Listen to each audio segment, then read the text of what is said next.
Wayne says, back in the day, it used to be you could set the share to be so that Google Drive folder was public on the web. Yes, that was a long time ago.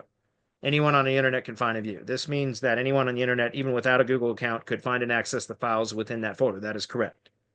Can we steal that without buying software to do this? I'm cheap. Yes, you can.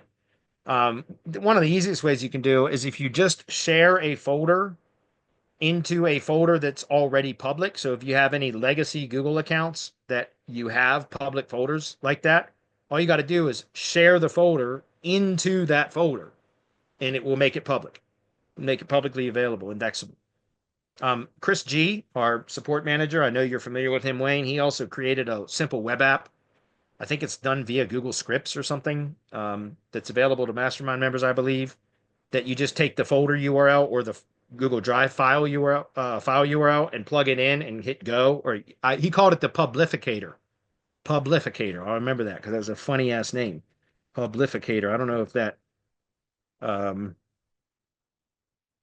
that's what he called it. I don't think that it's publicly available, but it is available in our, or was available in our Mastermind. But it was a simple web app that he created, I think, through Google Apps, and you just took the page or the file URL or the folder URL. It was just a text field. You plug it in and you hit this button that said publificate. You hit it, and then it would just say, "Okay, now your items are public, indexable." Okay, but Yeah, yes, they let me do try to have pull those. up that link. I think that might still be a thing. Yeah, but I think it costs him money because it's on his Google Apps account or whatever. So Right. Okay. it's you don't want to share that publicly, but I think it was made available to Mastermind members. So Wayne, if you're not in the Mastermind yet, I know you were. I don't. Is he still in the Mastermind? He should be. I would think so. If he got rid of his legacy account, that would have been a mistake. Because Wayne joined us very, very beginning, where his monthly was offensive.